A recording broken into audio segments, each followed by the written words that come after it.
Hoje eu tenho a honra de estar entrevistando Thomas Suzemil, ex-baixista do grupo Agentes e Azul 29, que são bandas referências na New Wave brasileira.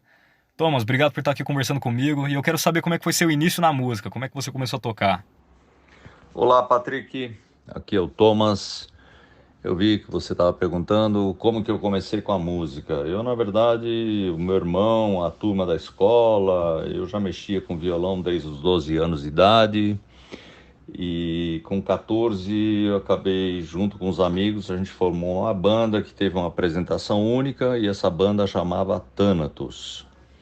A gente se apresentou no colégio vocacional e foi uma única apresentação e depois disso desandou, né? Thomas, comenta um pouco sobre os seus baixistas favoritos, suas influências no contrabaixo. Meus baixistas favoritos, né?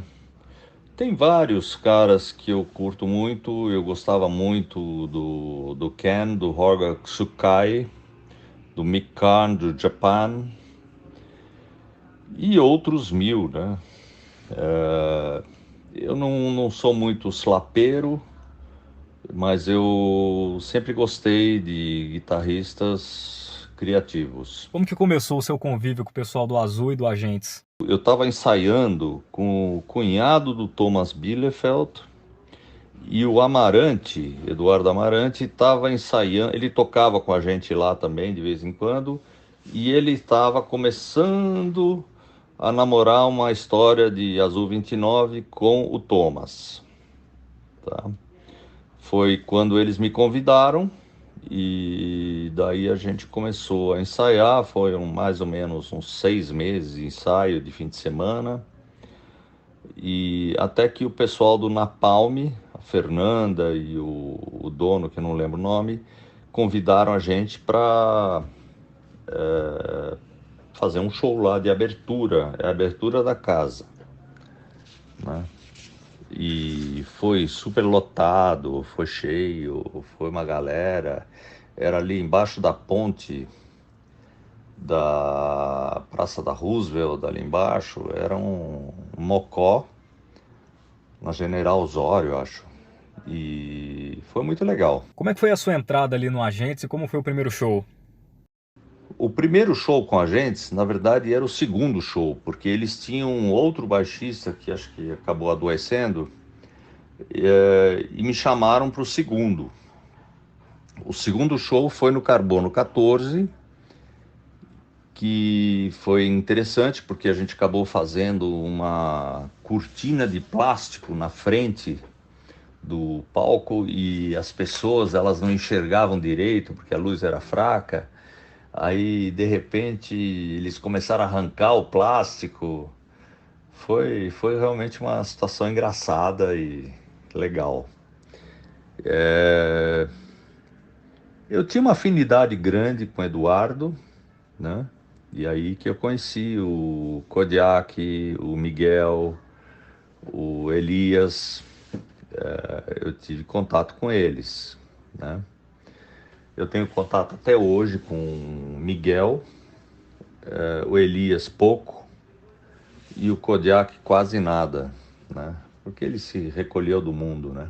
E você gravou o baixo de Cidade Industrial e Professor Digital, que está presente no segundo compacto do Agentes, e eu quero saber como foram as gravações desse compacto. O que aconteceu, na verdade, o Peninha Schmidt ele juntou 6 bandas e ele trabalhava na Warner e ele acabou fazendo um contrato com essas bandas na Warner e foi gravando uma por uma. Isso foi tudo no estúdio Áudio Patrulha e em 24 canais, tudo, papapá, tudo do bom e do melhor. Era engraçado que inclusive a música, né, ela tinha um refrão e aí a gente pegou a turma toda saiu cantando para fazer o refrão, para ganhar um peso, né, encorpar o som. Foi tranquilo. Acho que demorou uns 4, 5 dias, né, a gravação toda. O professor digital foi meio na mesma pegada. Também teve os corais, teve tudo. E sem problemas. Infelizmente, o Agentes teve uma vida bem rápida, né? Com 5 shows e 2 compactos. Como é que foi o final da banda? Não houve um fim, mas sim uma vela apagando. Em seguida, o Amarante e eu fomos para o Azul 29. Então a coisa meio que não teve assim um fim. Tipo, falar assim, ó, acabou. Não, não acabou. Ficou uma vela acesa e uma vela apagada. E não aconteceu. Como foram os primeiros ensaios ali com o Azul 29? Os ensaios começaram com o Eduardo e o Thomas na casa dele e depois me chamaram, pós agentes, e eu fui tocar com eles. Até rolaram um convite da banda que a gente já estava ensaiando uns 6 meses, a Fernanda e o, não lembro, acho que é Ricardo, o dono do Napalm, que acabou convidando a gente para fazer o show de estreia da casa, né?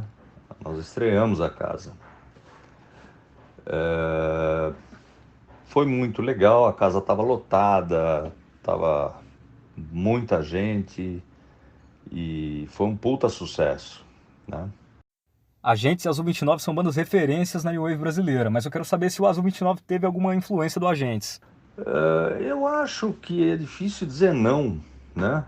A influência era leve porque tanto o Eduardo como eu, que havíamos tocado no Agentes, mas o Azul era uma raiz mais pop, era mais Cure, era mais um pouco mais pop, enquanto que o Agentes era uma coisa assim bem eletro, né? E aí foi rolando. E assim como o Agentes, o Azul 29 também gravou 2 compactos. Comenta um pouco sobre esses trabalhos. Os compactos rolaram no meio a contragosto, pois o Peninha e a Warner queriam uma coisa e nós outra. Assim pressionaram por 2 músicas mais comerciais e a gente acabou cedendo e nos arrependendo, né? É o velho problema, porque você vai ouvindo as músicas, os caras falam, não, eu aposto nessa, e sei lá, eu me lembro que a Rádio 97, eles ouviam a música e entravam em orgasmos, enquanto que a gente gostava, mas também não eram as melhores, na minha opinião. Se a gente for comparar com o número de shows, você com o Azul 29 fez muito mais. Como é que eram os shows com o Azul 29? O Azul 29 teve um volume de shows muito grande. Eu acho que num ano a gente tocou 47 vezes. A gente tocava praticamente toda segunda-feira no Rose Bombom, ia para o interior, Campinas, Águas Claras, naquele festival. Putz, eu nem lembro, tinha na Barra Funda, tinha uma outra casa grande também. E a gente foi levando, né? Foi levando. E os shows eram nada assim performáticos, a gente tinha uma roupa mais minimalista, não chega a ser Kraftwerk, mas era uma coisa um pouco mais pop, moderna, minimalista.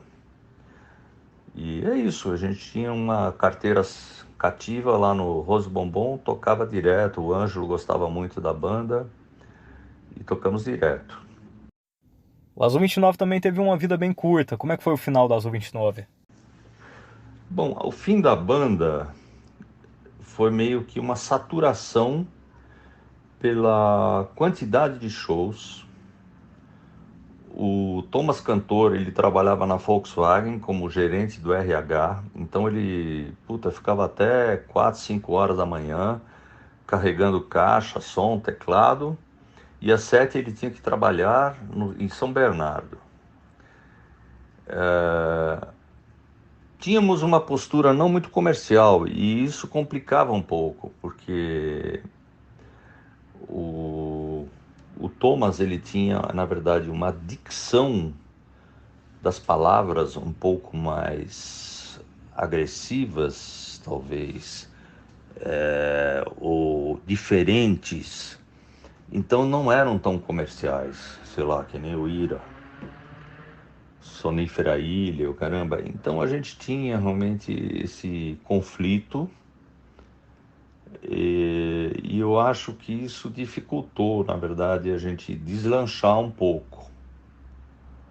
A gente chegou a deslanchar, mas não o suficiente. A gente tocava basicamente na 97 e daí a coisa foi desandando, né?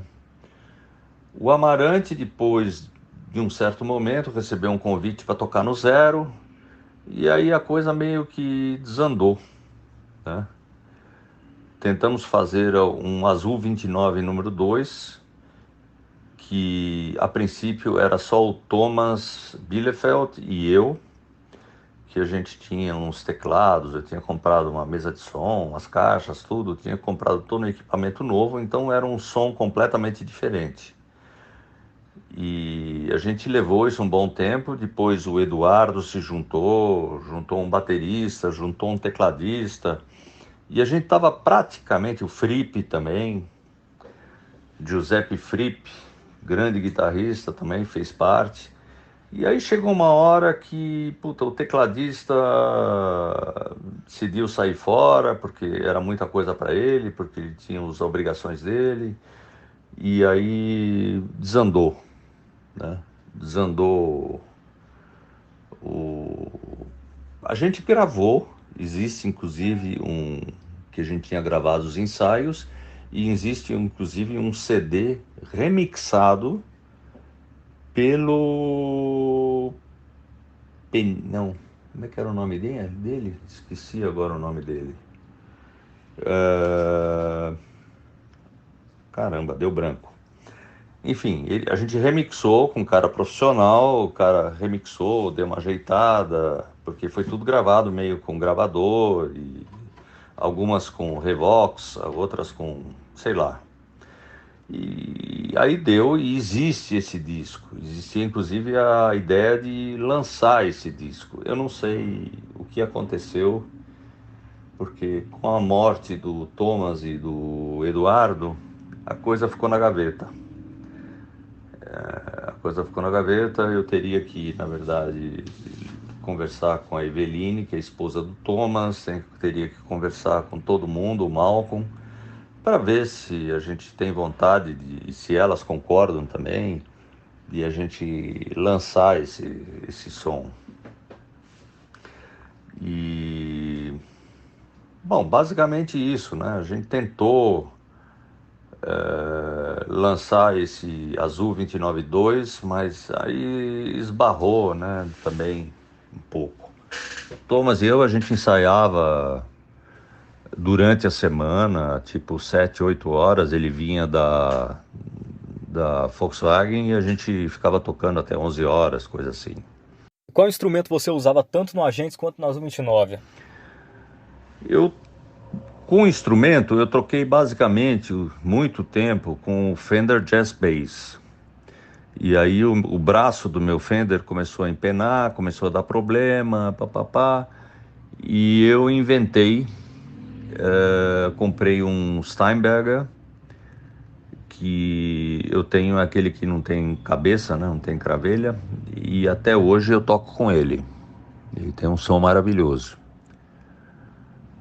Basicamente é isso. É uma pena que o Azul 29 não conseguiu dar sequência. Tenho muitas saudades deles todos e vamos que vamos, tá? Obrigado, Patrick, pela chance aí de falar. Abraço. Muito obrigado, Thomas. Foi um prazer falar com você. Abraço.